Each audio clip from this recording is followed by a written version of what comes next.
V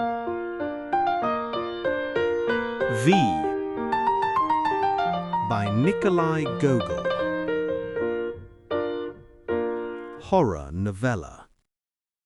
Part 14.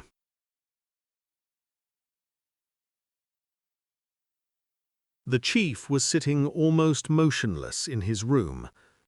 The same hopeless sorrow that the philosopher had met on his face earlier remained there still. His extraordinary pallor gave him a sort of stony immobility. "Greetings, poor lad," he said, seeing Khoma, who stood hat in hand in the doorway. "Well, how is it with you? Everything fine?" "Fine, fine indeed. Such devilish goings-on. I'd like to just grab my hat and flee wherever my legs will take me." "How's that?" "It's your daughter, sir.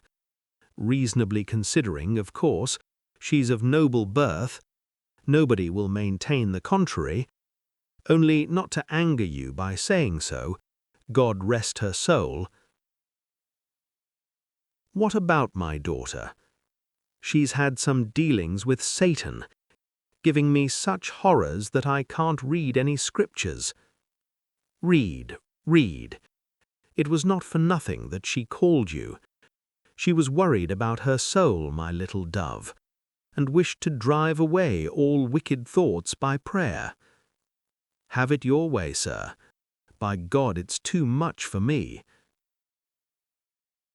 "Read, read," the chief went on, in the same admonitory voice. "You've got one night left now. You'll do a Christian deed, and I'll reward you." "Rewards or no rewards, as you like, sir. Only I won't read," Khoma said resolutely. "Listen, philosopher," said the chief, and his voice grew strong and menacing. "I don't like these notions. You can do that in your seminary, but not with me. I'll give you such a thrashing as your rector never gave. Do you know what a good leather whip is?" "Oh, how could I not?" said the philosopher, lowering his voice.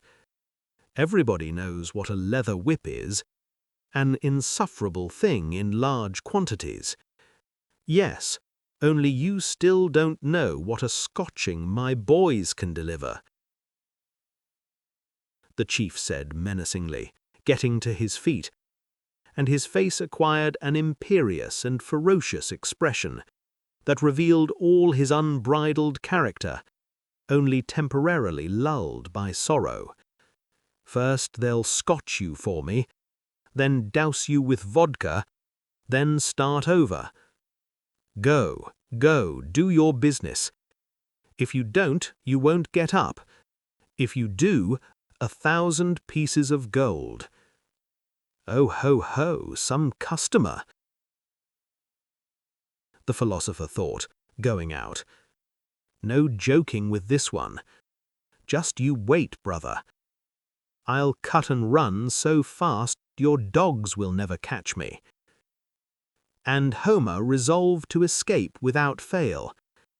He only waited till the time after dinner, when the household people all had the habit of getting into the hay under the sheds, and producing open-mouthed such a snoring and piping that the yard came to resemble a factory. This time finally came. In fear and trembling, the philosopher quietly went to the garden, from where it seemed to him it would be easier and less conspicuous to escape into the fields. As the philosopher went to step over the wattle fence, his teeth chattered, and his heart pounded so hard that it frightened him. The skirt of his long chlamys seemed stuck to the ground, as if someone had nailed it down. As he was stepping over, it seemed that some voice rattled in his ears with a deafening whistle. "Where to? Where to?" The philosopher broke into a run, constantly stumbling over old roots. He could see that all he had to do was run across a field, and he would come to the road straight to Kiev. He ran across the field at once, and wound up amid the dense blackthorns.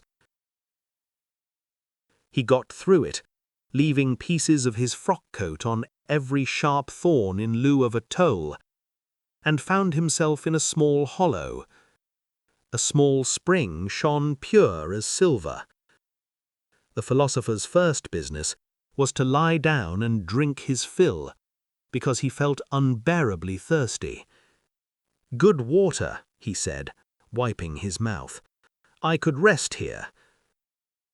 "No, better keep running. You might have somebody after you."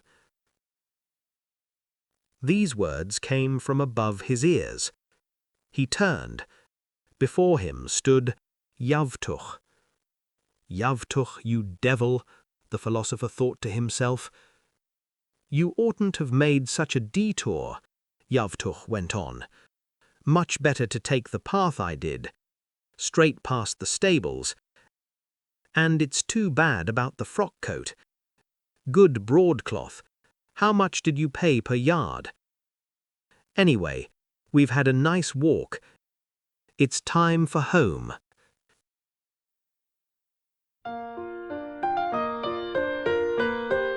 The story continues in part 15.